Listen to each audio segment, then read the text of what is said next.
Ketiga 23 April dengan tema kuasa perjamuan kasih. Mari kita katakan kuasa perjamuan kasih. Kuasa perjamuan kasih. Amin. Kita akan mengalami berkat Tuhan, berkat firman-Nya. Mari kita bersaadat dulu.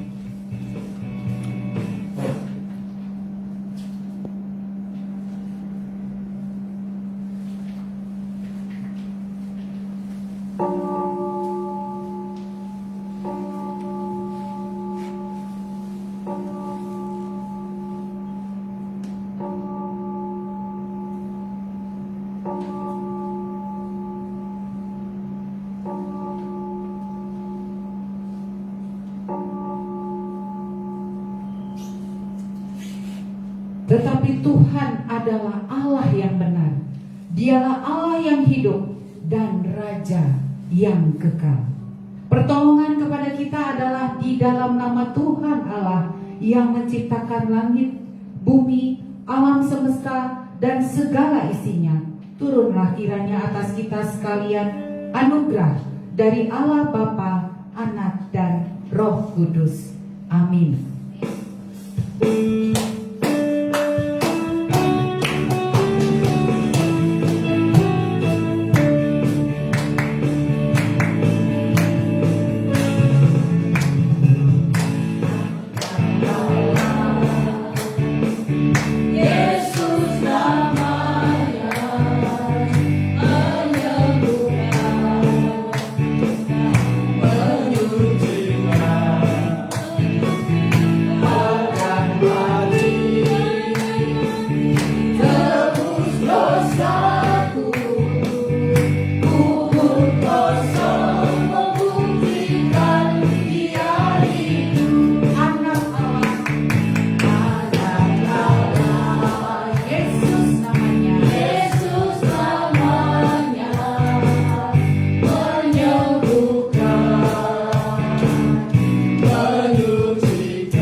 satu-satunya Allah yang benar dan mengenal Yesus Kristus yang telah Engkau utus. Mari kita siarkan, sebarkan, sharekan. Dia hidup. Nama Yesus, menara yang kuat.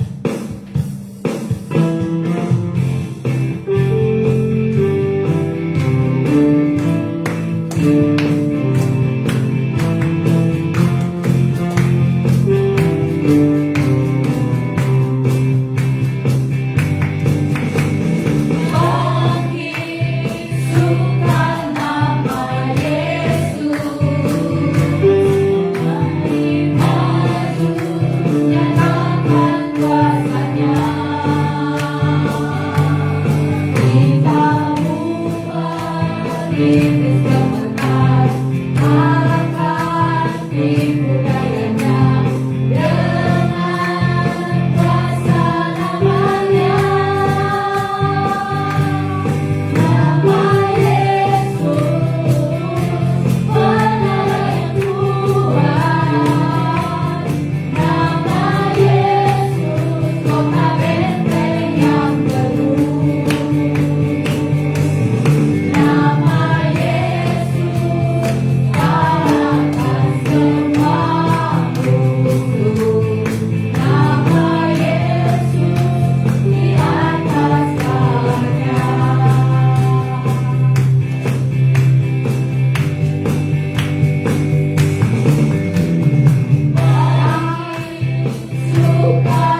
dalam responsoria yang wanita bersama saya, ganjil, dan genap kaum pria.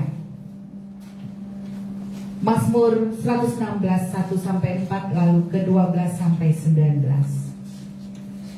Aku mengasihi Tuhan sebab Ia mendengarkan suaraku dan permohonanku.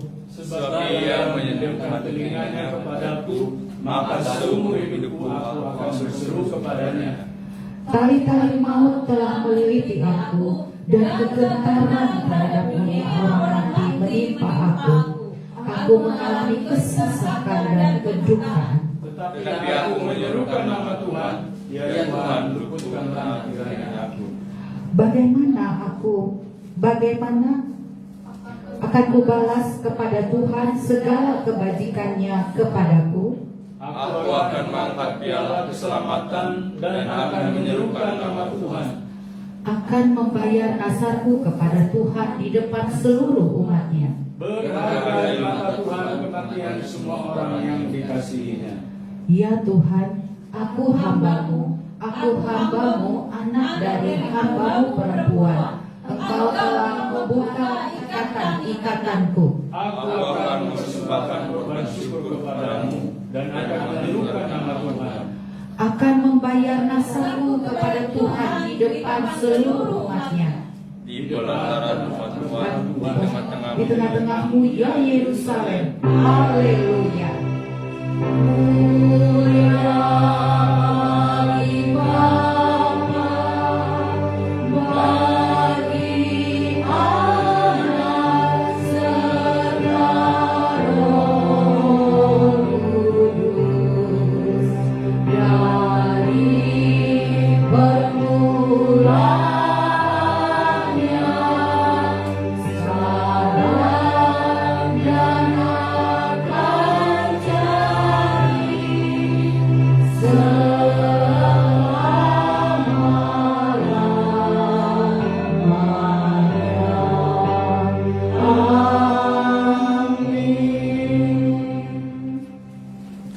Silakan duduk.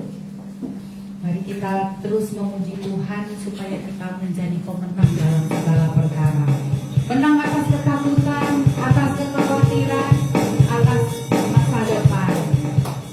Bukan cuma pemenang, tapi lebih dari pemenang.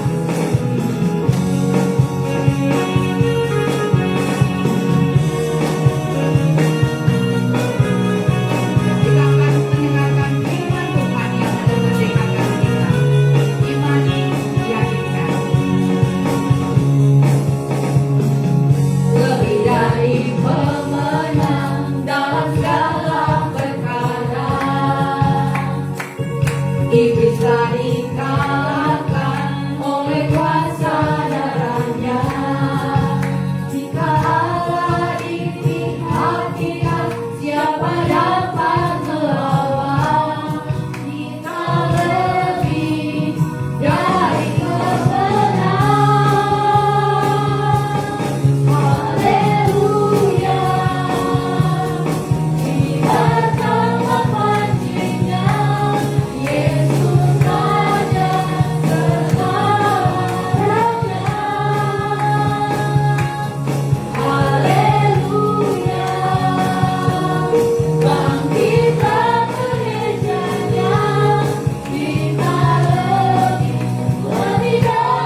hamba-Mu saat ini Tuhan, mohon urapan kuasa Roh Kudus memimpin perkataan demi perkataan, mengurapi segala yang dipersiapkan di dalam khotbah pagi hari ini, sehingga Tuhan, apa yang disampaikan akan menjadi satu kekuatan kembali buat jemaat-Mu ya Tuhan, yang mereka rindu, haus dan dahaga kebenaran firman Tuhan. Tuhan, kami percaya Tuhan sembunyikan hamba-Mu di balik kuasa salib-Mu, sehingga hanya Engkau yang dimuliakan di dalam perkara pagi hari ini, sehingga Engkau yang dipermuliakan di dalam segala sudut kehidupan setiap jemaat-Mu yang hadir, dan mereka tunduk di hadapan Tuhan, bertelut di bawah kaki salib-Mu, dan menerima kuasa kebangkitan Yesus yang kami rayakan setiap saat dalam kehidupan kekristenan kami, sehingga kekristenan kami bukan hidup yang sia-sia, tetapi hidup yang penuh dengan api yang menyala-nyala senantiasa bagi kemuliaan nama-Mu. Terima kasih Tuhan untuk waktu yang diberikan kepada kami. Terima kasih untuk puji-pujian yang kami rasakan hadirat-Mu. Terima kasih ya Tuhan, karena kami boleh menaruh hati kami di dalam ibadah pagi hari. Kami rindu ya Tuhan, Tuhan bekerja dan berkarya sekali lagi di dalam kehidupan kami. Demi nama Tuhan Yesus Kristus, kami naikkan doa syukur dan doa permohonan kami. Haleluya. Amin. Shalom. Bapak, Ibu, Saudara yang terkasih di dalam Tuhan Yesus Kristus, tema kita pagi hari ini kuasa perjamuan kasih. Ketika kita membacakan khotbah dengan tema kuasa perjamuan kasih, maka langsung mindset kita kepada makanan dong. Perjamuan kasih, makanan ini ya. Nanti sesudah ibadah boleh lah ya kita makan di rumah masing-masing, karena kan tidak dalam suasana puasa kan ya. Kita semua sudah boleh makan dengan bebas dimanapun kita mau, baik di rumah maupun di rumah tetangga ya, maksudnya silaturahmi gitu. Nah, Bapak Ibu jemaat yang dikasih Tuhan, waktu saya merenungkan tema ini cukup sulit karena next daripada khotbah ini tidak berbicara tentang perjamuan kasih dalam mindset kita. Memang ada suasana atau momen makan bersama Tuhan Yesus, tetapi tidak di dalam suasana seperti yang ada dalam pikiran kita. Nah, mari kita akan bersama membaca Yohanes pasal 21 atau Yohanes kitabnya, kitab Yohanes pasalnya yang terakhir. Saya akan membacakan buat kita. Kemudian Yesus menampakkan diri lagi kepada murid-muridnya di pantai Danau Tiberias, dan ia menampakkan diri sebagai berikut. Nah, Bapak Ibu jemaat sekalian, kita perhatikan ayat ini, bahwa ayat ini ditandai dengan sebuah kalimat sebagai berikut. Artinya penampakan kebangkitan Yesus adalah satu penampakan yang berulang-ulang dinyatakan. Jadi tidak satu kali bangkit, tetapi dinyatakan oleh Yohanes. Dia atau Yesus Kristus menampakkan diri sebagai berikut. Ya, perikopnya itu panjang di sini.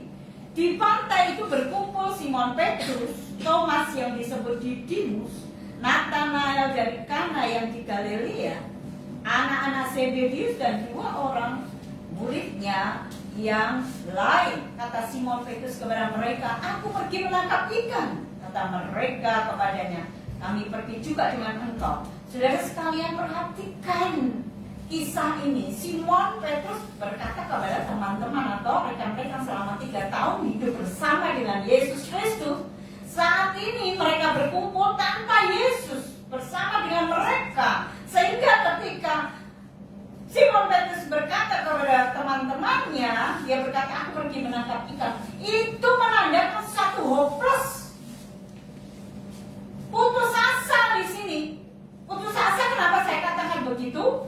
Karena tidak pernah disangka bahwa ada waktu mereka akan kehilangan Yesus selama-lamanya.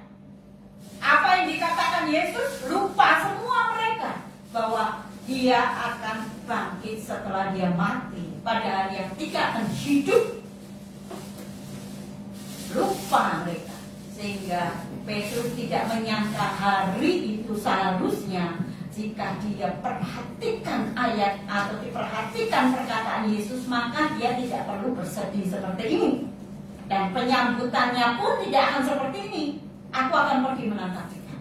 Itu satu perkataan yang timbul karena rasa keputusasaan yang berat, stres yang berat di sini, ya. Nah, tidak rendah lagi stresnya, ini lebih dari stresnya Petrus, yaitu rekan-rekannya berkata, kami pun pergi juga dengan engkau. Jangan pergi sendiri, kami semua juga mau pergi.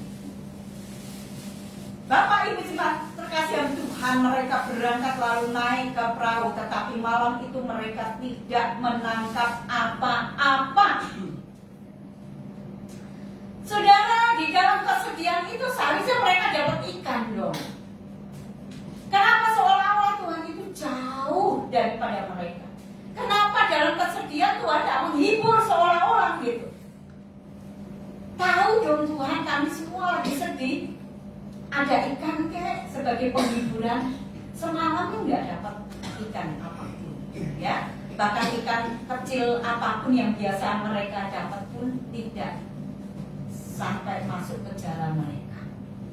Ketika hari mulai siang, bayangkan saudara, ayat yang keempat, dari semalam sampai siang, ya. Jadi ada jeda waktu semalaman untuk mereka ada di perahu, berangkat ke danau Galilea sampai siang. Siang menurut saudara mungkin perkiraan siang itu ada sebagian yang berkata jam 8 sudah siang, ya, karena matahari terbit dengan sangat kuat sekali. Tetapi ada yang berkata jam 12 siang. Nah, saudara sekalian, bayangkan itu jeda waktunya itu terlalu panjang untuk orang yang stres. Orang stres itu 1-2 jam itu waktu yang sangat panjang, apalagi sampai berjam-jam, berpuluh-puluh jam. Itu sangat stres. Ketika hari mulai siang, Yesus berdiri di pantai. Sudah perhatikan ayat ini. Yesus berdiri di pantai. Artinya ketika mereka masih di perahu, Yesus itu sudah ada di pantai.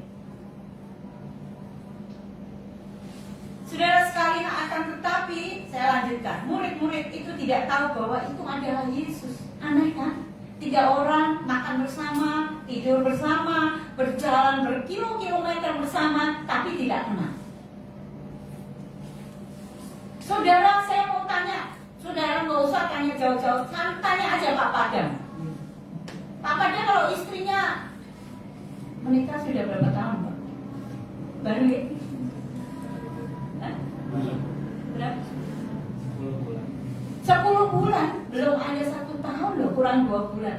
Tapi 10 bulan itu kalau istrinya jalan dari depan gang, Pak Padang kenal nggak? Pasti kenal dong. Gaya jalannya ibu itu dengan ibu-ibu yang lain pasti berbeda. Apalagi lagi hamil, pasti berbeda. Lagi hamil itu biasa kalau jalan sombong kan, begini. Ya, artinya begini, nggak mungkin tunduk begini kan. Pasti itu istri saya.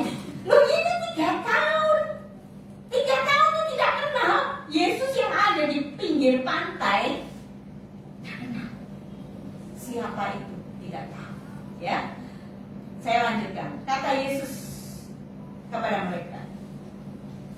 Hai anak-anak, adakah kamu mempunyai lauk pauk? Jawab mereka, tidak ada. Maka kata Yesus kepada mereka, ini mungkin pemikiran muridnya, dia mungkin akan berkata, ini siapa? Orang Jawa bilang, orang Surabaya bilang, moro-moro. Tiba-tiba nanya, lauk pauk. Ini sopo? Ini siapa? Kamu itu siapa? Gitu kan. Saking tidak kenalnya loh saudara. 3 tahun bersama sudah kenal. Jawab mereka, tidak ada. Maka kata Yesus kepada mereka, tebarkanlah jalamu di sebelah kanan perahu, maka akan kamu peroleh. Lalu mereka menebarkannya dan mereka tidak dapat menariknya lagi karena banyaknya ikan. Setelah di jalan mereka penuh dengan ikan, bahkan ada yang sempat menghitung. Para murid ini sempat menghitung, ada 153 ekor ikan. Ratusan ikan loh. Jemaat sekalian, setelah itu, setelah kejadian jalan mereka penuh dengan ikan, baru mereka sadar. Sopo meneh, orang Jawa lagi bilang, ya kan? Orang Jerman ini bilang, sopo meneh, siapa lagi kalau bukan Tuhan kita yang bisa melakukan. Maka murid yang dikasih Yesus itu berkata kepada Yesus, itu Tuhan. Yohanes langsung merespon itu Tuhan. Ketika Petrus mendengar bahwa itu adalah Tuhan, maka ia mengenakan pakaiannya sebab ia tidak berpakaian, lalu terjun ke dalam danau. Ayat 8, murid-murid yang lain datang dengan perahu karena mereka tidak jauh dari darat, hanya kira-kira 200 hasta saja, dan mereka menghela jala yang penuh ikan itu. Ketika mereka tiba di darat, mereka melihat api arang dan di atasnya ikan dan roti. Saudara sekalian, Yesus itu selain powerful, dia juga menyiapkan segala sesuatunya buat orang yang dikasih itu full, gak setengah-setengah. Yesus menyiapkan untuk muridnya itu ada ikan, ada roti yang sudah dipanggang. Simon Petrus naik ke perahu lalu menghela jala itu ke darat penuh ikan-ikan besar. Saudara, ikan-ikan besar, bukan ikan kecil, ya. 153 ekor banyaknya, dan sungguh pun sebanyak itu jala itu tidak goyang. Kata Yesus kepada mereka, marilah dan sarapanlah. Tidak ada di antara murid-murid itu yang berani bertanya kepadanya, siapakah engkau? Tidak ada. Sebab mereka tahu bahwa dia adalah Tuhan Yesus Kristus. Yesus maju ke depan, mengambil roti dan memberikannya kepada mereka. Demikian juga ikan itu. Itulah ketiga kalinya Yesus menampakkan diri kepada murid-muridnya sesudah ia bangkit dari antara orang mati. Bapak Ibu, sedemikian jauh kita membaca firman Tuhan. Bapak Ibu yang terkasih yang Tuhan, cerita ini adalah cerita mengenai kuasa transformasi hidup orang percaya. Kuasa kebangkitan Yesus yang memberikan kepada kita satu transformasi kehidupan yang menjadi dasar daripada kehidupan anak-anak Tuhan hari ini, yaitu kuasa kebangkitan Kristus. Rasul Paulus di dalam 1 Korintus pasal 15 ayat yang ke-17. Amin. Di situ Rasul Paulus dengan proklamasinya dia berkata, dan jika Kristus tidak dibangkitkan, maka sia-sialah kepercayaan kamu dan kamu masih hidup di dalam dosa. Siapa di antara kita yang imun daripada dosa? Tidak ada. Kita bangun tidur, kita cegah mulut kita, tindakan kita dosa. Kita cegah mulut dan tindakan kita, pikiran kita dosa. Tak ada satupun dari kita yang bisa menjauhkan diri dari dosa. Tetapi ada satu perkataan dari firman Tuhan yang akan menjelaskan kepada kita bahwa kita tidak akan hidup lagi di dalam dosa, karena Kristus sudah dibangkitkan. Jika Kristus tidak dibangkitkan, sia-sia kepercayaan kamu dan kamu masih hidup di dalam dosamu. Saudara yang dikasihi Tuhan Yesus Kristus, saya katakan kepada saudara hari ini, itu bukan agama. Sebaik apapun agama, tidak akan pernah kita bisa lepas dari dosa. Tapi Kristen itu adalah masalah kepercayaan terhadap kebangkitan Yesus Kristus. Jadi hanya ada dua dalam kehidupan orang Kristen. Ketika dia jatuh di dalam dosa, pertanyaannya bukan apakah dia orang Kristen atau tidak. Ketika dia jatuh dalam dosa, pertanyaannya hanya ada dua. Apakah dia beriman kepada Yesus atau dia lemah imannya? Itu aja. Dalam menghadapi persoalan kehidupan kita, hanya ada dua di dalam setiap hati kita. Apakah aku menaruh harapanku pada Yesus atau tidak? Maka kita akan tercengang ketika 17 tahun pernikahan, kemudian artis Indonesia ini menyatakan dengan istrinya, dia diwawancara bahwa mereka akan bercerai. 19 tahun yang lalu kami panitia KKR yang kita langsungkan di Surya Futsal waktu itu mendatangkan artis ini. Siapa tidak kenal dengan artis ini? Saya tidak sebut namanya, saudara sekalian. Tapi saudara semua pasti tahu, walaupun ini bukan generasi saudara yang muda-muda, ini generasi kami yang tua-tua gitu. Saudara yang dikasih Tuhan, artis ini saudara sekalian membina rumah tangga sebelum dia menikah. Dia kesini kesaksian saudara sekalian. Dan kesaksiannya membuat banyak anak muda itu altar call-nya penuh saudara sekalian. Maju ke depan. Mereka bertelut bertobat, minta ampun pada Tuhan. Karena kesaksiannya dia 19 tahun lalu di Banjarmasin. Setelah itu dia menikah. Dan kemudian hari ini kita mendengar mereka mengumumkan perceraian mereka.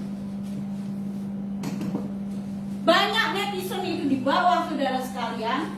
Namanya netizen kan lebih pintar, ya kan? Daripada yang mengalami rumah tangganya, lebih pintar. Mereka berkata, banyak berkomentar nih. Komentarnya apa saudara sekalian? Ilmu agamanya kurang belajar. Persoalannya bukan dia Kristen atau tidak Kristen. Persoalannya bukan karena dia kurang ilmu agama. Persoalannya hanyalah apakah mereka beriman kepada Yesus yang sudah bangkit? Apakah mereka lebih daripada pemenang atau imannya goyah?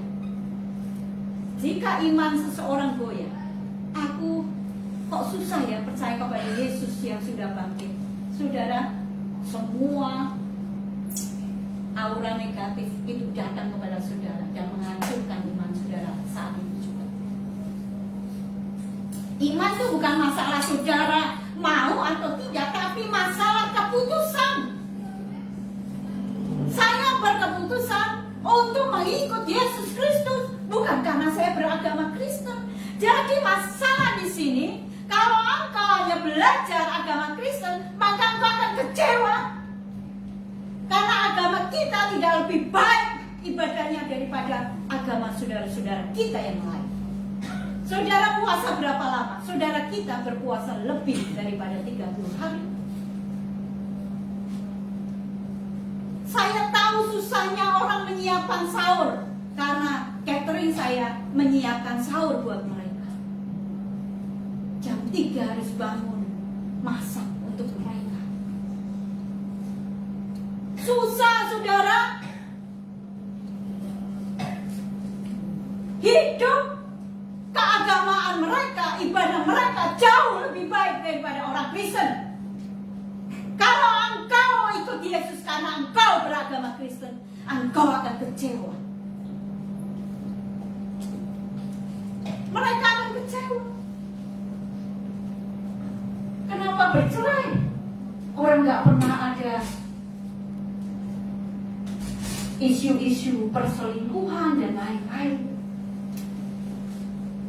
Yang paling fatal adalah isu perselingkuhan, bukan? Sehingga menyebabkan perceraian. Kalau masalah duit mah masih bisa ditahan-tahan, ya kan? Ayo kere bersama katanya, miskin bersama nggak masalah. Tapi kalau masalah perselingkuhan susah. Tapi mereka tidak pernah ada isu seperti itu. Kalau melihat tiba-tiba ada hamba Tuhan yang jatuh dalam dosa, berselingkuh dan sebagainya, saudara, ini hamba Tuhan kok begitu, pendeta kok begitu. Karena yang saudara ikuti itu Kristennya, agamanya.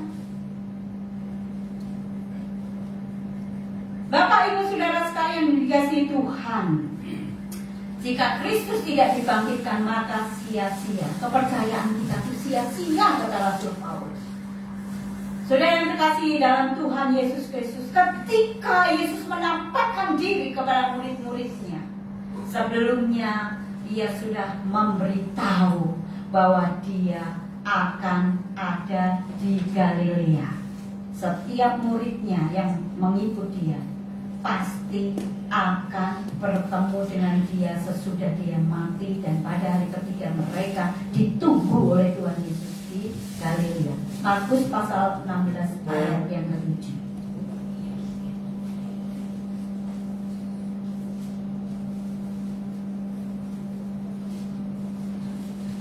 Tetapi sekarang pergilah, katakanlah kepada murid-muridnya dan kepada Petrus,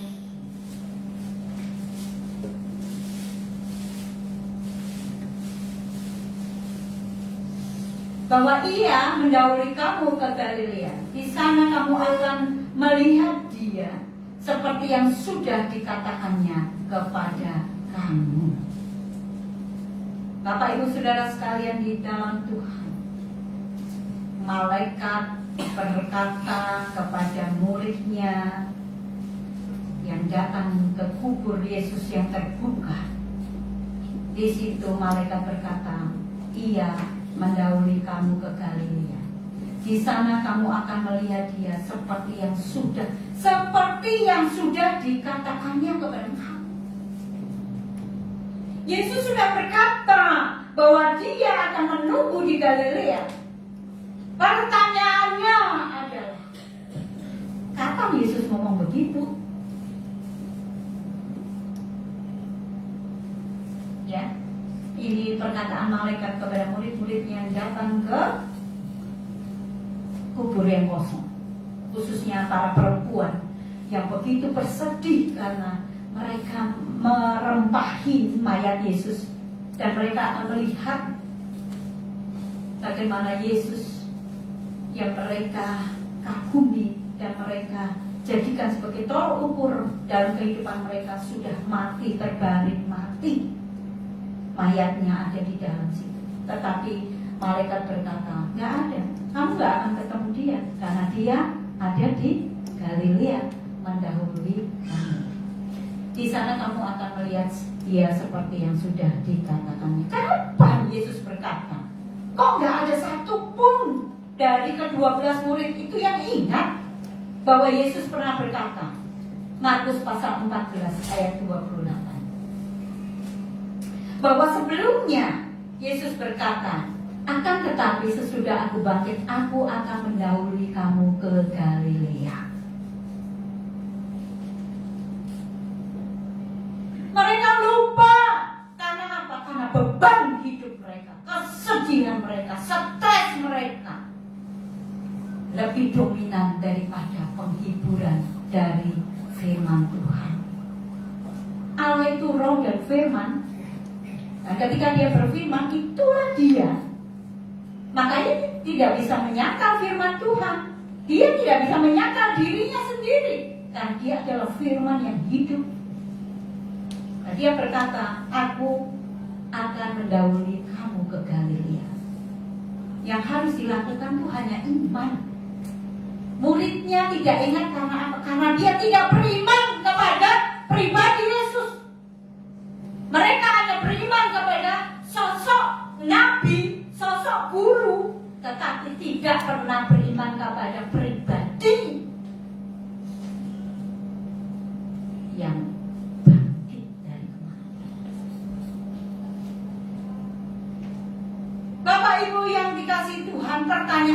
kedua adalah mengapa Galilea? Kenapa Yesus mendahului di Galilea? Kenapa Tuhan Yesus tidak berkata saat muridnya datang mengunjungi kuburnya dan Yesus berkata, lihat, aku tidak tidur lagi, aku tidak mati, aku ada di situ. Kenapa Yesus tidak hadir di Nazaret, tempat dia dilahirkan?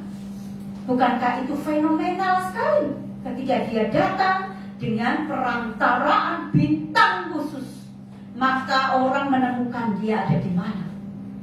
Bukankah sangat fenomenal dan sangat diingat ketika dia di sana dan berkata, aku sudah bangkit? Sangat mudah, bukan? Kenapa Galilea? Bukankah ketika Yesus membuat mujizat pertama kali di Kana, air menjadi anggur, maka semua orang mengeluh-elukan dia. Luar biasa ini, anggur yang tadi kita minum dengan anggur yang sekarang itu lebih terasa anggur yang sekarang. Padahal itu dari air untuk mencuci kaki. Artinya air biasa saja. Itu Yesus melakukan mujizat. Di Kana Yesus melakukan mujizat. Bukankah bertemu dengan muridnya di Kana akan membuat satu saat atau satu momen yang sangat penting dalam kehidupan murid-murid Yesus? Tidak. Momen yang penting adalah di Galilea. Mengapa Galilea? Saudara, saya belum pernah ke Israel. Bapak pendeta kita udah pernah. Danau Galilea itu terletak di kota Tiberias, sekitar 2 jam perjalanan darat dari Tel Aviv atau ibu kota Israel, dekat dataran tinggi Golan. Danau Galilea ini sangat penting karena menyimpan, saudara sekalian, rekaman momen penting perjalanan rohani Yesus dan murid-muridnya. Saudara sekalian, Danau Galilea atau Laut Galilea ini 166 km persegi luasnya. Letaknya 211 meter di bawah permukaan air. Dan ini merupakan danau, tapi seperti laut begitu, karena luasnya. Dan 2 tempat yang paling penting di Israel saat ini adalah Laut Mati dan Laut Galilea. 2 tempat itu, saudara sekalian. Namun karena kedua laut ini atau kedua tempat ini dialiri oleh air yang sama, yaitu dari Sungai Yordan. Tapi yang satu, ketika mereka mengaliri Laut Mati, itu penuh dengan garam. Karena apa? Karena air itu tidak dialirkan ke sungai-sungai yang lain, ke sungai kecil yang lain. Namun di Laut Galilea itu mengalir, dia airnya ketika menerima air dari Sungai Yordan, dia mengalir ke sungai-sungai kecil di sekitarnya. Oleh sebab itu danau itu penuh dengan ikan dan sangat biru sekali. Kenapa saya agak berhenti di sini? Karena saya memvisualisasi suatu hari kalau Tuhan izinkan ke Galilea, nggak kaget gitu. Mimpi gitu ya. Mimpi yang akan jadi kenyataan. Amin. Nah, harusnya begitu. Kalau Tuhan izinkan kita ke Danau Galilea bersama-sama, wah luar biasa. Saudara sekalian, bermimpilah yang indah-indah. Jangan bermimpi itu setengah-setengah gitu ya. Bermimpi yang indah. Ke Danau Galilea yang tenang, teduh, kelihatannya tenang, tapi teduh itu tidak menggambarkan danau itu sesungguhnya. Kalau biru iya, kalau subur iya, karena dia ketika mendapat aliran sungai dari Yordan, maka dia mengalirkan ke sungai-sungai kecil yang lainnya. Itu tempat sangat penuh dengan ikan. Harusnya ketika mancing di situ atau ketika menjala ikan di situ, banyak ikan mereka akan dapatkan. Namun semalam-malaman mereka tidak. Murid-murid ini tidak mendapat ikan. Bapak Ibu jemaat terkasih yang Tuhan, Danau Galilea ini saya katakan tadi sangat penting, karena ini menyimpan momen-momen penting perjalanan Yesus dengan murid-muridnya. Yesus berjalan di atas air, itu di danau ini. Yesus menenangkan badai ketika murid-muridnya tertidur dan mereka gelisah, mereka ketakutan, itu juga di danau ini. Bahkan Yesus mengusir orang yang kerasukan setan, dan setan itu meminta masuk ke kawanan babi. Babi-babi itu juga terjun ke danau ini. Saudara sekalian, momen penting ini adalah momen yang merupakan suatu panggilan kehidupan orang percaya. Kenapa saya katakan demikian? Karena Tuhan tidak pernah main-main dengan panggilan seseorang. Ketika seseorang mulai menanggapi panggilan Yesus Kristus, maka dia akan menyelesaikan panggilan itu di dalam tempat yang sama, yaitu di Galilea. Galilea rohani kita itu adalah retreat kita bersama dengan Tuhan. Kenapa saya katakan retreat? Karena saudara dan saya perlu retreat. Perlu menenangkan diri kita di hadapan Tuhan dan mencari tahu yang paling dalam. Bagaimana imanmu di hadapan Tuhan? Yesus kita yang kita sembah bukan Yesus Nabi yang adalah pengajar yang baik, tetapi Yesus adalah Tuhan yang bangkit dari kematian. Tidak patut saudara sekalian mengucapkan kata-kata negatif dalam hidup kita. Aku gak punya uang, aku sakit semua badanku, aku kanker. Kenapa orang Kristen mengeluh dalam kehidupannya? Karena dia lupa bahwa dia punya Tuhan yang hidup. Tuhannya itu bukan Tuhan yang mati, duduk di atas sana dan berkata, Yanti, Ani, kamu salah ya. Saya sentik kamu, pukul kamu sedikit. Tuhan yang hanya menyatakan sebagai hakim, kamu salah, kamu benar. Itu bukan Tuhan, itu hantu itu. Kalau dia Tuhan, dia tahu pergumulan kehidupan kita, dan dia Tuhan yang selalu menemani kita. Namun pertanyaannya adalah, di mana Galileamu?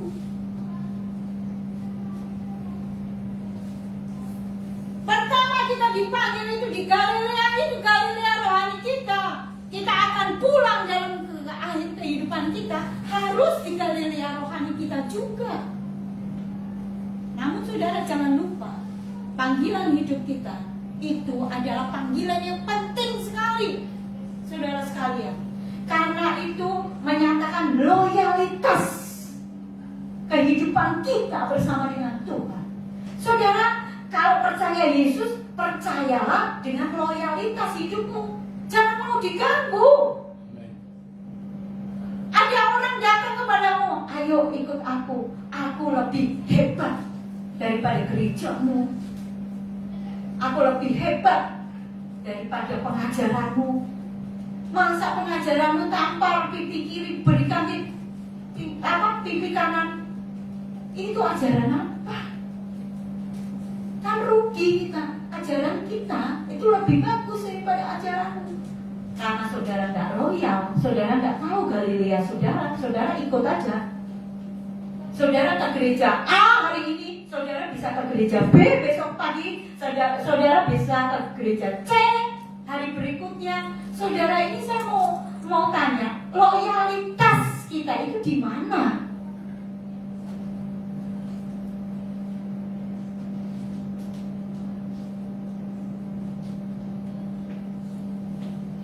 Loyalitas itu adalah bukti bahwa saudara memiliki transformasi kehidupan kita sebagai orang percaya. Saudara sudah menemukan Galilea saudara.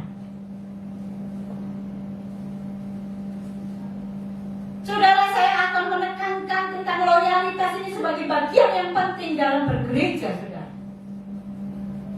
Saudara dan saya mengikut Yesus sebagai Tuhan yang hidup, Tuhan yang bangkit. Saudara harus putuskan. Saudara mau dimuridkan di mana? Di GMI atau di mana?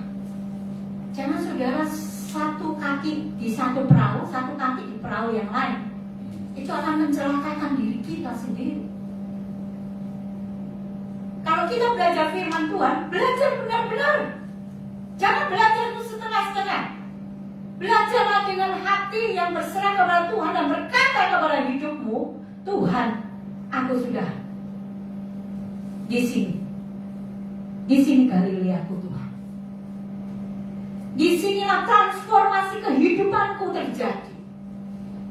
Maka itu saya katakan, kenapa orang yang seperti Paulus berkata, kenapa orang yang percaya kepada kebangkitan, dia tidak sia-sia imannya.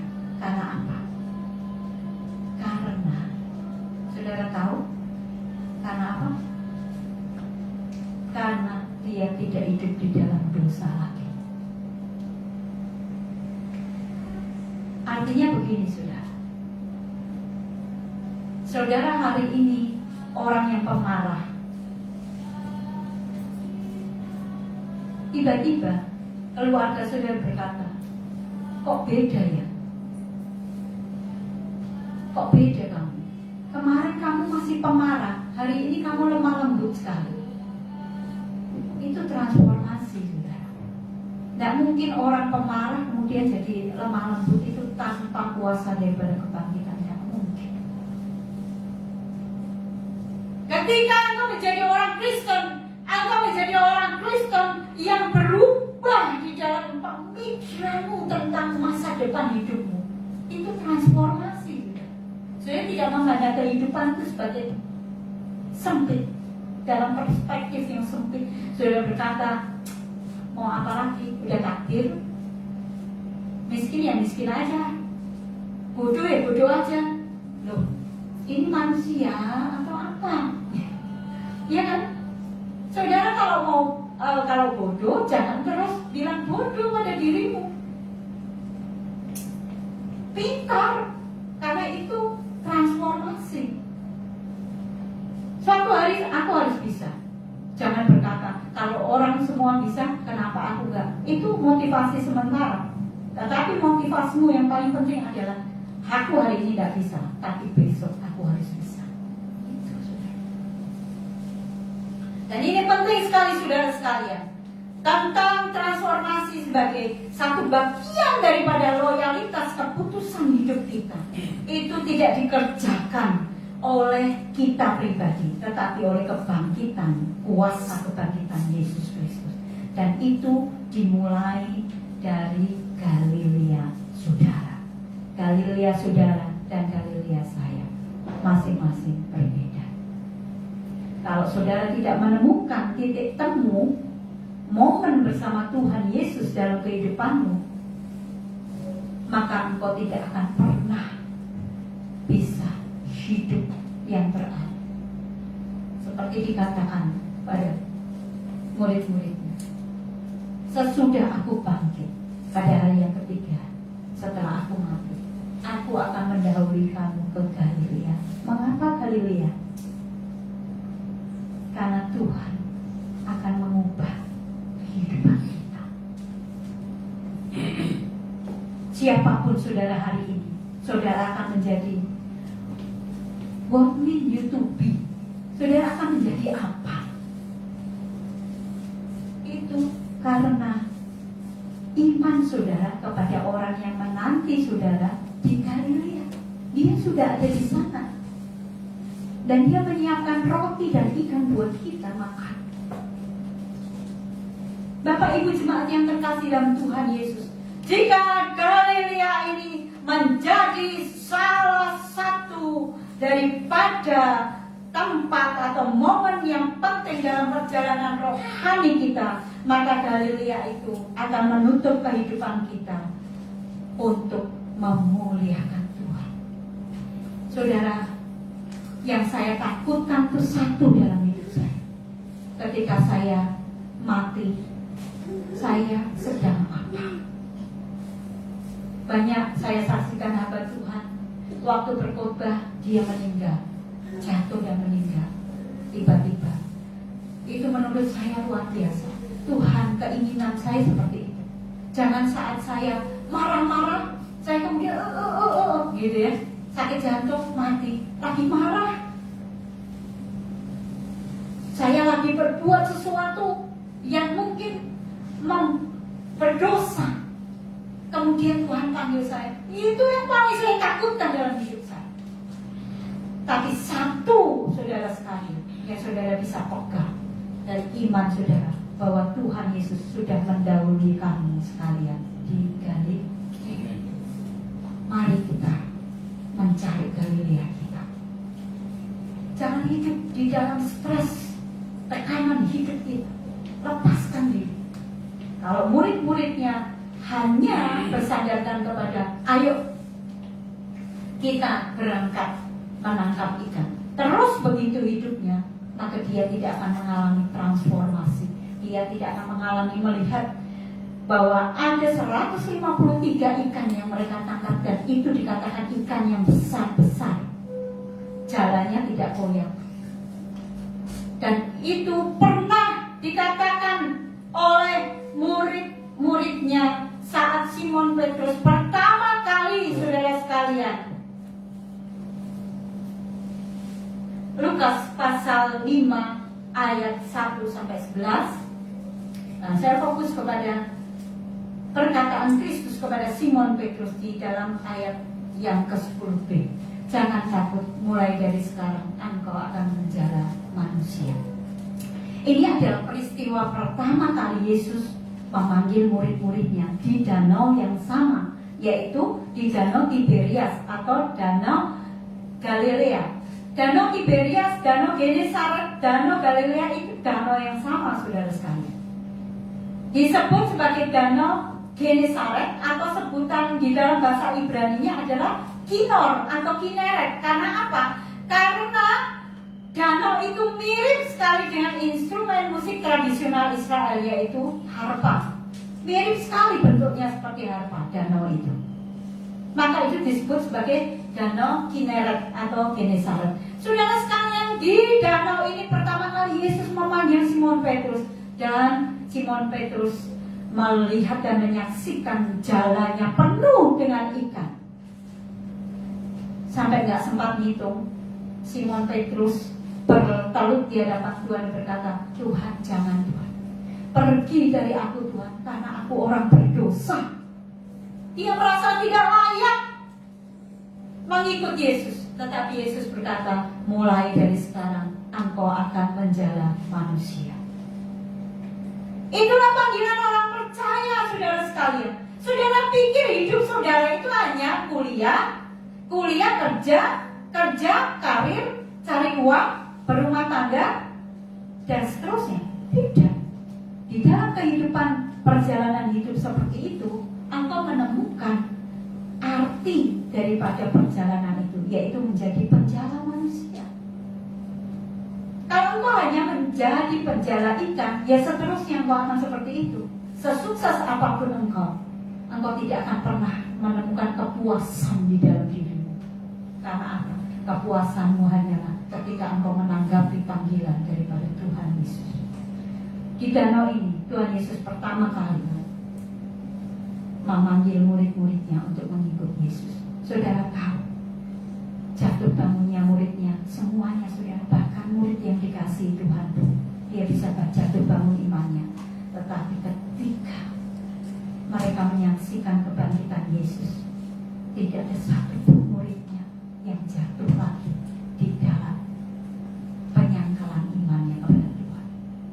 Petrus yang pernah 3 kali dia menyangkal Yesus, ketika dia menyaksikan Yesus, saudara tahu, 4 abad kemudian Injil itu sudah diberitakan lengkap di Asia, Afrika, dan Eropa. Sesudah mereka kembali ke Danau Galilea dan menemukan panggilan hidup mereka kembali. penginjilan itu tidak bisa, saudara sekalian. Kalau zaman sekarang dengan teknologi yang tinggi, dengan teknologi yang canggih, firman Tuhan itu diberitakan gampang sekali. Satu kali kamu klik, saudara sekalian, di internetmu, di ujung benua sana, asal ada internet, pasti dapat berita, saudara. Betul? Tapi kalau zamannya para nelayan yang mengandalkan perahu, 3 abad kurang lebih, mereka bisa memberitakan Injil sampai ke benua Asia, benua Afrika, bahkan benua Eropa. Itu hanya dalam waktu 3 abad. Itu merupakan satu yang tidak bisa dikerjakan kalau orang itu tidak pernah berjumpa dengan Tuhan Yesus yang bangkit. Mereka tahu bukan hanya aku yang memerlukan kuasa kebangkitan, tetapi orang lain juga perlu. Mungkin ada orang yang begitu menyakiti saudara, saudara berkata, Tuhan, aku benci sekali dengan dia. Tapi kalau engkau ketemu Galileamu, engkau akan berkata, Tuhan, beri aku kesabaran. Dia membenci aku gak apa-apa, asal aku mendoakan dia, mendoakan dia, mendoakan dia. Ada sebuah kesaksian yang diceritakan yang baru saja saya dengar tadi pagi. Pendeta Yakub Susabda dalam khotbahnya dia menceritakan ada seorang istri yang menikah dengan hamba Tuhan, dan hamba Tuhannya keluarganya belum percaya, keluarganya masih Buddhis, dan kakaknya itu datang kepada dukun. Dia menanyakan apakah adiknya ini cocok menikah dengan perempuan ini, dan dukun ini berkata tidak cocok. Ini akan memberi pengaruh jelek kepada adikmu laki-laki. Jadi dimusuhi terus sudah. Karena adiknya laki-laki ini tidak mau dia berpisah dengan tunangannya, dia tetap menikahi tunangannya. Seumur pernikahan daripada mereka dimusuhi oleh keluarganya. Seluruh keluarga memusuhi karena mereka merasa bahwa orang ini tidak berjodoh. Jadi berusaha dipisahkan terus. Sampai sudah punya anak, sampai sudah tua pun berusaha dipisahkan. Nah kemudian kakaknya ini yang pernah dukun, maksudnya pergi ke dukun, dia masih muda, dia pergi ke dukun, dan dia waktu itu dinyatakan sakit kanker. Tidak ada orang yang mau merawat. Saudaranya yang lain tidak ada yang mau merawat. Ada keluarganya yang kaya di Jakarta nggak mau merawat. Dan umurnya katanya sudah tidak lama lagi. Terpaksa dia harus ada di rumah di dalam perawatan keluarga hamba Tuhan ini. Bayangkan saudara, ini perempuan istri hamba Tuhan, istri pendeta ini yang dimusuhin setiap saat nih. Loh, kok kita yang merawat gitu? Dia benci sama saya juga gak kalah benci sama dia gitu. Apa salah saya? Kenapa dia memusuhi saya? Kenal aja tidak, tapi saya dimusuhinnya gitu. Tapi dia bertanya kepada pendeta Yakub, dan pendeta Yakub berkata, itu kesempatanmu untuk menjaga manusia. Apa yang perlu kamu lakukan? Doakan, rawat dia dengan baik. Saudara tahu apa yang dilakukan oleh istri hamba Tuhan ini? Dia kasih makan, dia memandikan kakaknya, iparnya ini dengan penuh cinta kasih. Meleleh hati kakaknya yang sakit ini. Dan suatu hari dengan menangis dia peluk adik iparnya dan berkata, kamu selama ini tahu bahwa aku benci sama kamu. Aku memusuhi kamu, aku berusaha menceraikan kamu dengan adikku. Tapi kamu sesungguhnya adalah adikku. Karena kamu tidak pernah membalas aku. Kamu memberi apa yang aku butuhkan. Setiap hari memandikan aku, memberi makan aku yang terbaik, memberi vitamin, memberi obat untuk aku. Saudara, istri hamba Tuhan ini berkata, dia datang kepada Pak Yakub Susabda. Kakaknya berkata bahwa dia menyesal sudah memperlakukan dengan tidak baik adik iparnya. Lalu Pak Yakub Susabda berkata, saatnya kamu menginjili dia.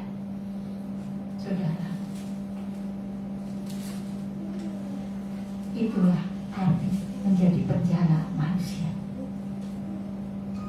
Di situ Injil itu akan bekerja di dalam kehidupan orang yang sudah mengalami kebangkitan Yesus Kristus.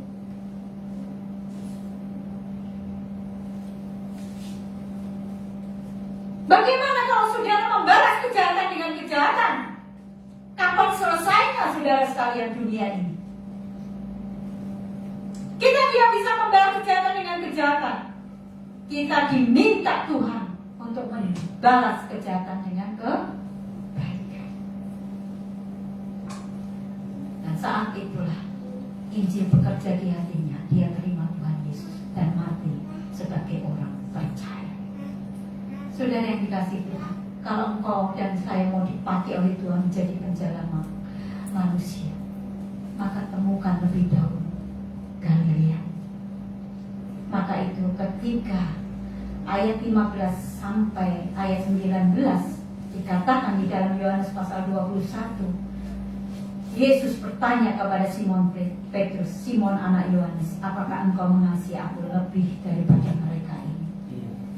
Maka jawab Petrus kepadanya, benar Tuhan, engkau tahu bahwa aku mengasihi engkau. Kata Yesus kepadanya, gembalakanlah domba-dombaku. Aku mengasihi engkau Tuhan dengan segenap hatiku. Saudara sekalian, pertanyaan yang sama diberikan kepada kita hari ini. Simon anak Yohanes, apakah engkau mengasihi aku lebih daripada mereka ini? Novi, apakah engkau mengasihi aku lebih daripada mereka ini? Mari kita baca bersama-sama. Yohanes pasal 21 ayat yang ke-15 dan ayat yang ke-16. Saudara sekalian, ayat yang ke-16 mari kita bacakan bersama-sama. Nama Simon kita ganti dengan nama kita masing-masing. Kalau namamu Ani, maka saudara ganti Simon anak Yohanes itu dengan nama Ani. Kalau namamu Stevi, ganti Simon anak Yohanes itu dengan kata Stevi. Mari kita baca bersama-sama ayat 16. Kata Yesus pula kepadanya untuk kedua kalinya, Novi, apakah engkau mengasihi aku? Jawab Novi kepadanya, benar Tuhan, engkau tahu bahwa aku mengasihi engkau. Kata Yesus kepadanya, gembalakanlah domba-dombaku. Ayat 17. Kata Yesus kepadanya untuk ketiga kalinya, Novi, apakah engkau mengasihi aku? Maka sedih hati Novi karena Yesus berkata untuk ketiga kalinya, apakah engkau mengasihi aku? Dan ia berkata kepadanya, Tuhan, engkau tahu segala sesuatu. Engkau tahu bahwa aku mengasihi engkau. Kata Yesus kepadanya, gembalakanlah domba-dombaku. Saudara yang terkasih dalam Tuhan, panggilan saudara di Galilea adalah panggilan yang sama. Dia bertanya kepada kita hari ini, apakah engkau mengasihi aku lebih daripada mereka, lebih daripada masalah hidup, lebih daripada apapun yang ditawarkan dunia kepadamu?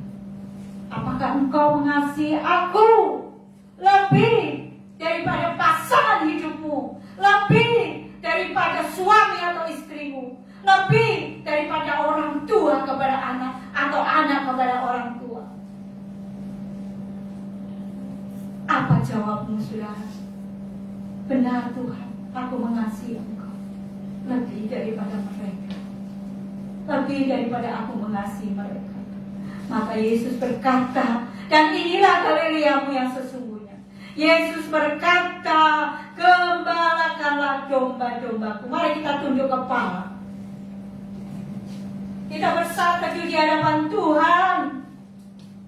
Kita berkata kepada Tuhan, Tuhan kau tahu, Tuhan kau tahu, sangat tahu bahwa aku mengasihi engkau Tuhan.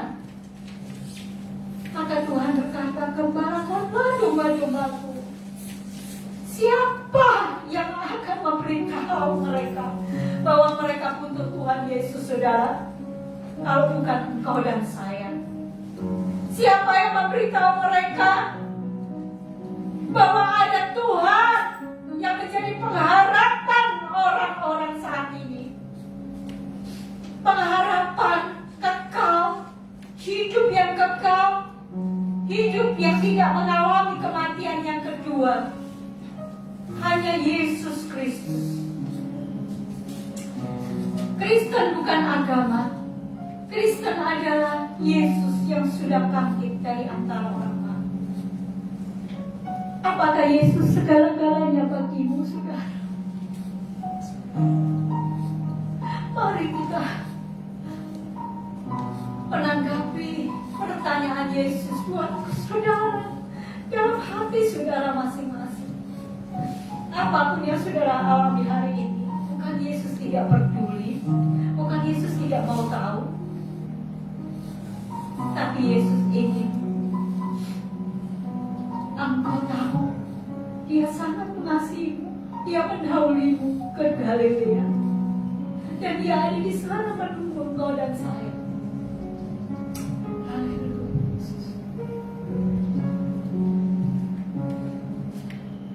Dan kita, saudara Yohanes berdoa bagi kita semua.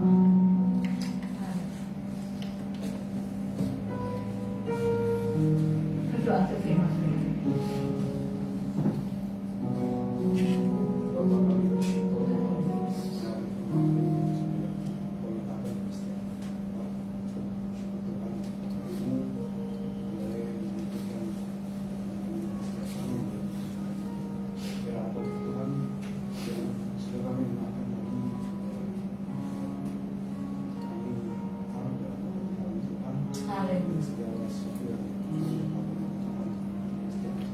Amin.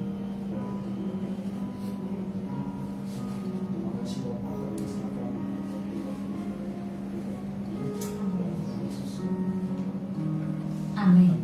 Saudara, mari kita bersama berdiri. Kita akan bersama mengungkapkan pengakuan iman rasuli, pengakuan yang diucapkan oleh gereja sepanjang abad dan orang Kristen sepanjang zaman sebagai pengakuan iman kita di hadapan Tuhan. Mari dengan sikap tegak kita bersama membacakan pengakuan iman rasuli. Aku percaya kepada Allah, Bapa yang Maha Kuasa, Bapa langit dan bumi, dan pada Yesus Kristus, Anak yang tunggal Tuhan kita, yang terkandung daripada Roh Kudus, lahir dari anak dan Maria, yang menderita siksaan di bawah pemerintahan Pontius Pilatus, disalibkan, mati dan dikuburkan, turun ke dalam kerajaan maut, dan pada hari yang ketiga bangkit pula dari orang-orang, naik ke surga, duduk di sebelah kanan Allah, Bapa yang Maha Kuasa, dan sekarang ada di sana untuk menghakimi orang yang hidup dan yang mati. Aku percaya kepada Roh Kudus, gereja yang kudus, persekutuan orang kudus, pengampunan dosa, kebangkitan dari dan hidup yang kekal. Amin. Silakan duduk kembali. Saya mengundang PWNI untuk bersama menaikkan pujian Yesus kekasih jiwaku.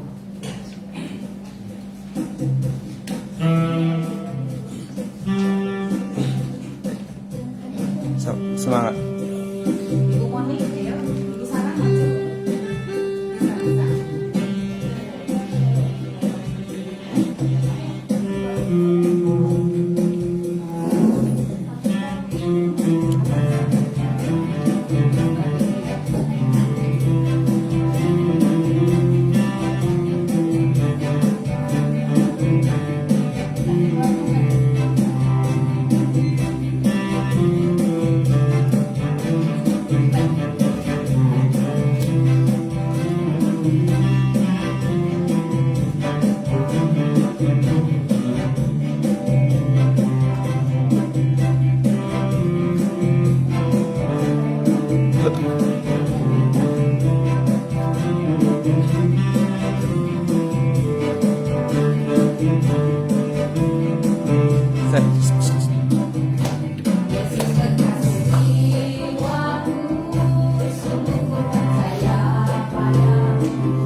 Ya, baik kita akan mendengarkan kesaksian.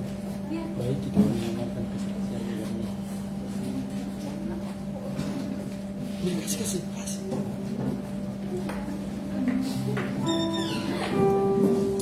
Haleluya. Shalom Bapak Ibu. Shalom. Terima kasih kesempatan yang diberikan kepada saya untuk bersaksi lewat pujian yang berjudul Kasih yang Sempurna. Amin. Jadi di sini saya merenungkan kasih Tuhan itu begitu besar dalam kehidupan saya, sangat luar biasa, dan semoga kita diberkati Tuhan. Amin.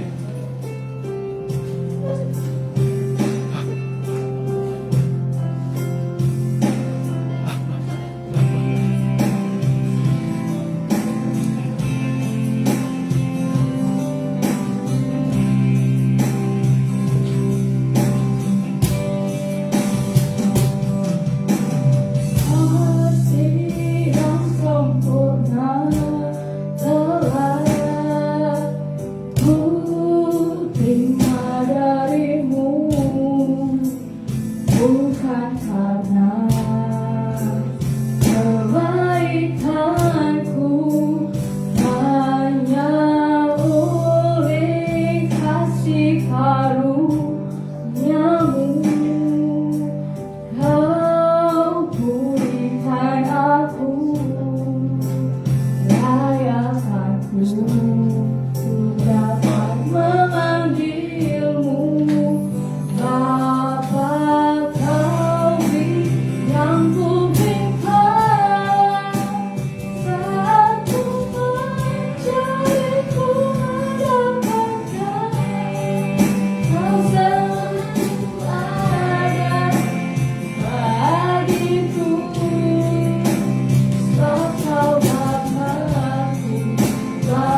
sudah terbukti bagi kita. Kita akan membuktikan melalui persembahan yang hidup sebagai dasar firman Tuhan. Persembahan kita dari Matius 3 ayat 10, bahwa seluruh persembahan persepuluhan itu ke dalam rumah perbendaharaan, supaya ada persediaan makanan di rumahku. Dan ujilah aku firman Tuhan semesta alam, apakah aku tidak membukakan bagimu tingkap-tingkap langit dan mencurahkan berkat kepadamu sampai berkelimpahan. Amin.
lebih daripada kemarin, minggu lalu, bulan lalu, dan tahun lalu.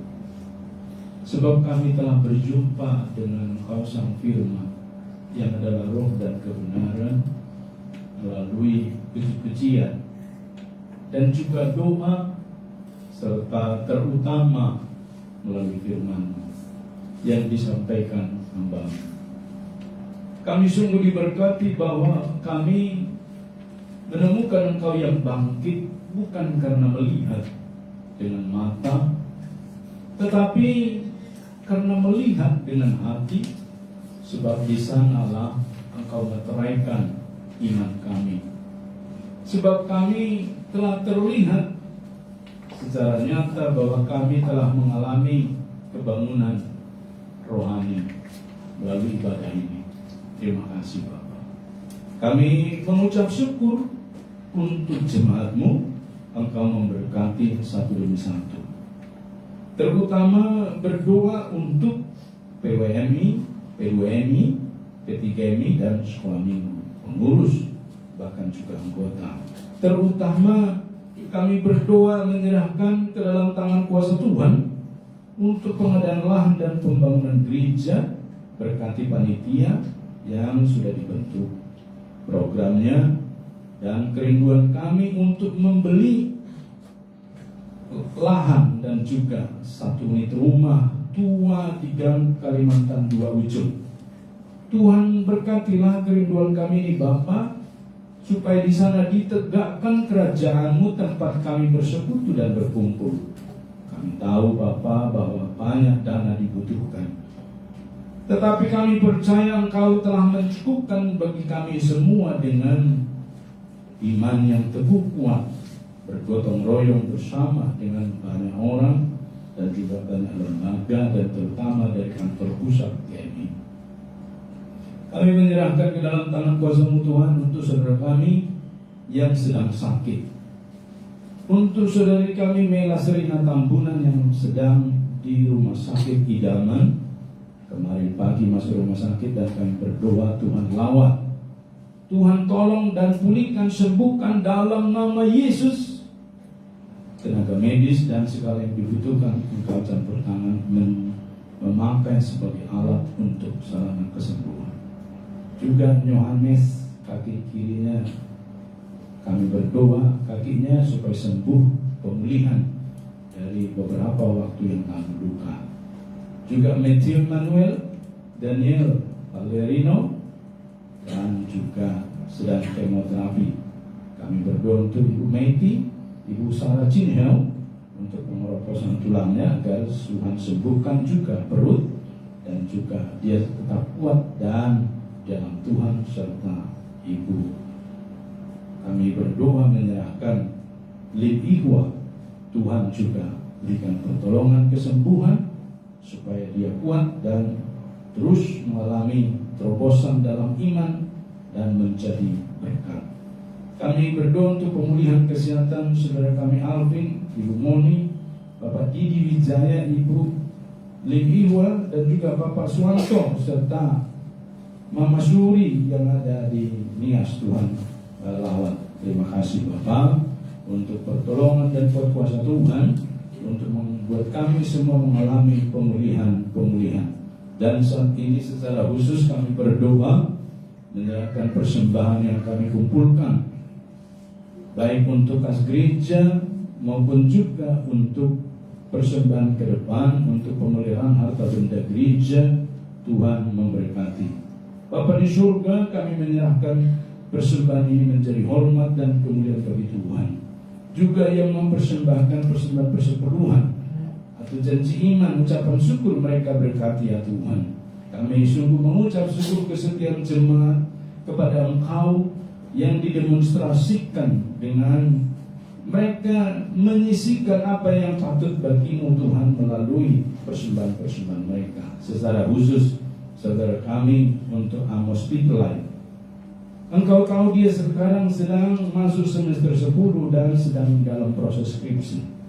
Tuhan tolonglah Bapa, Tuhan berkati dosen pembimbingnya, dan juga terutama berkati Amos dalam menyesuaikan waktunya sebab dia juga bekerja pada sore hari. Tolonglah dia Bapa sehingga skripsi ini selesai pada semester ini dan dia boleh mengalami meja hijau dan dia lulus dengan hasil memuaskan dalam nama Yesus. Oh Bapa, saudara kami Amos Pitlai, berkati. Kami teringat untuk orang tuanya di Papua, berkati juga. Dan juga setelah selesai, persiapkanlah Tuhan satu ladang kepada dia dalam pekerjaan, agar dia dapat mengabdi kepada bangsa dan negara melalui kecerdasan, mencerdaskan sebagai tenaga pendidik ataupun administrasi pengajar di Papua. Tuhan tolonglah dia Bapa. Kami rindukan dia boleh menjadi ASN di sana nanti kelak ya Tuhan, dan menjadi pemimpin di masa mendatang. Berkati pendamping dia yang idamkan, bukan jalan kepadanya. Terima kasih Tuhan. Kami mengucap syukur, dan juga semua jemaat yang boleh mengalami perjumpaan dengan Engkau secara pribadi, dan Engkau memberkati, menopang, menolong mereka sehingga kuat teguh di dalam Tuhan dan menjadi berkat bagi kami hari ini. Karena di dalam Minggu Paskah yang ketiga ini kami tetap menemukan Engkau yang bangkit, dan hari ini kami bangkit dalam segala hal ya Tuhan. Dan mulia terpuji nama. Terimalah persembahan kami ini yang kami naikkan hanya di dalam nama Tuhan Yesus Kristus, Tuhan dan Juru Selamat kami. Hidup kami mengucap syukur dan kami berdoa. Amin.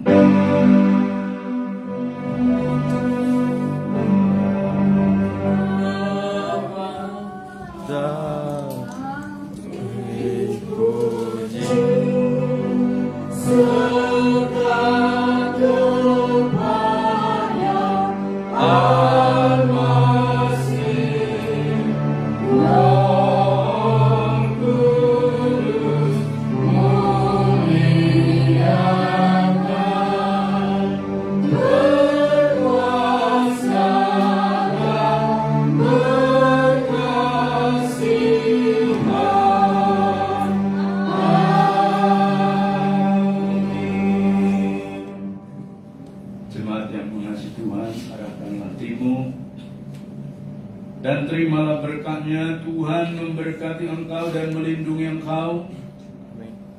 Tuhan menyinari engkau dengan wajahnya dan memberi engkau kasih karunia. Tuhan menghadapkan wajahnya kepadamu dan memberi engkau damai sejahtera. Dari sekarang, besok, bahkan sampai selama-lamanya, sampai Yesus datang kedua kalinya. Amin.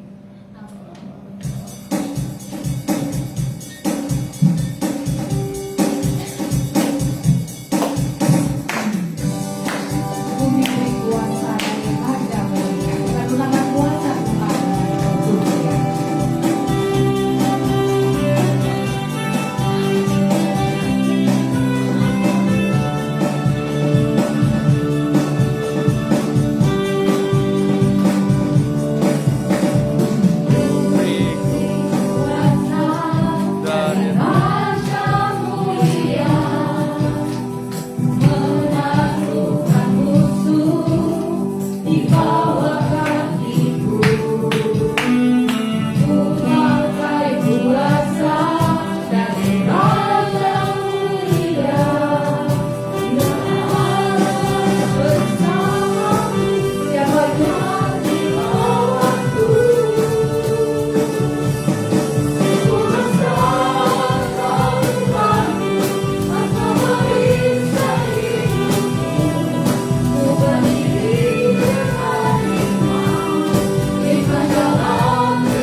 Sepekan ini dari Panitia Kebaktian mengucapkan terima kasih untuk pelayanan evangelis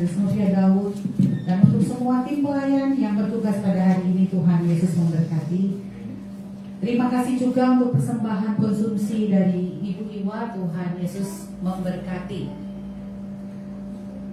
Kantung persembahan diedarkan 2 kantung. Yang pertama untuk kas gereja dan kedua untuk pemeliharaan harta benda. Komisi Diakonia Sosial kita mendoakan dukung Ibu Saudari Mei Lasina Tambunan, bendahara gereja kita, masuk rumah sakit idaman pada tanggal 22 hari Sabtu. Doa dan harapan kita semua agar lekas sembuh. Kongres GMI Grace pada tanggal 1 Mei pada hari Senin pukul 13 WITA. Mari kita pengurus bersama-sama dukung doa dan hari ini.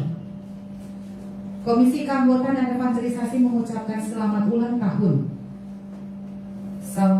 Saudari Mila, Bapak Marudut, dan Saudari Maya serta Saudari Firdawati, Bapak Johansen, Anak Daniel, dan juga Saudara Miko serta Saudari Apriani, dan juga Leni. Mengucapkan selamat ulang tahun. Minggu depan tanggal 30 kita akan merayakannya. Persekutuan doa tengah minggu pada hari Rabu di Pastori. Mari kita hadiri bersama bahwa seluruh pergumulan kita ke dalam Tuhan dan kita mengalami kasih dan kuasa-Nya. Kelas meeting seksi-seksi pada hari ini pada tanggal 23. Tolong angkat tangan yang sekolah minggu. Iya, di depan kursinya spesial ya. Lalu P3MI, tolong angkat tangan dua-duanya. Ya, masih belum P3MI, berarti pemuda-pemudi. Ya, dua-duanya. Oke, inilah pemuda-pemudi kita. PWMI nanti duduk di belakang. Nah, kami minta hari ini kaum bapak maju ke depan. Ya, ada berkat istimewa. Silakan Pak Joni, Pak. Ya. Semua kaum bapak silakan maju ke depan berdiri menghadap jemaat. Ya, ada yang spesial nih. Silakan. Ya. Jangan lupa diabadikan ya. Ya, silakan. Ya. Inilah kaum bapak hari ini yang mengalami kebangkitan. Ya, satu kelas meeting akan terus ada. Dan silakan untuk ya, ini calon bapak. Ya, ya. Tepuk tangan untuk kaum bapak. Ya. Sebelumnya ada spesial nih akan mengalami berkat Tuhan ya, memuji Tuhan. Ku mau cinta Yesus selamanya. Ya. Jangan lupa kameranya karena mau di ada di sana.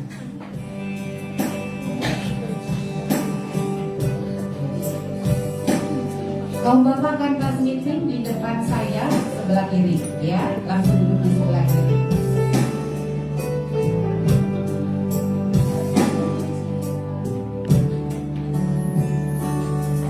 Ku mau cinta Yesus selamanya.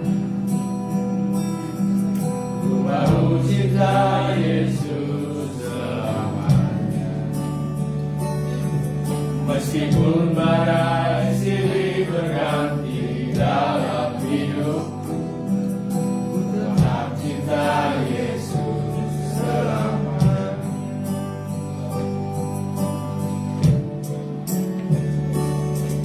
Ku mau cinta Yesus selamanya. Ku mau cinta Yesus selamanya. Meskipun badai silih berganti dalam hidupku, ku tetap cinta Yesus selamanya.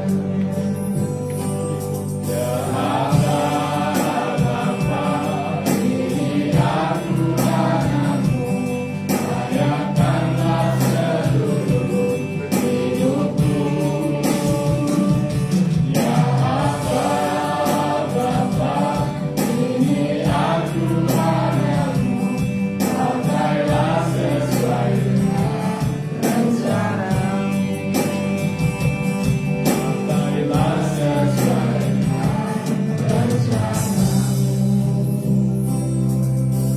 Ya, silakan duduk di kursi Pak paling depan VIP ya. Silakan. Jadi langsung berbentuk kelompok. Nanti konsumsi akan dibagikan oleh seksi yang paling baik bagi kita. Ibu Tampu selalu mengasihi kita, juga Une, Ibu Iwa dan banyak ibu-ibu lain. Mari kita berkelas meeting bersama dalam kelompok. Aku butuh kamu, kamu butuh saya. Kita sama-sama bertumbuh dalam Kristus.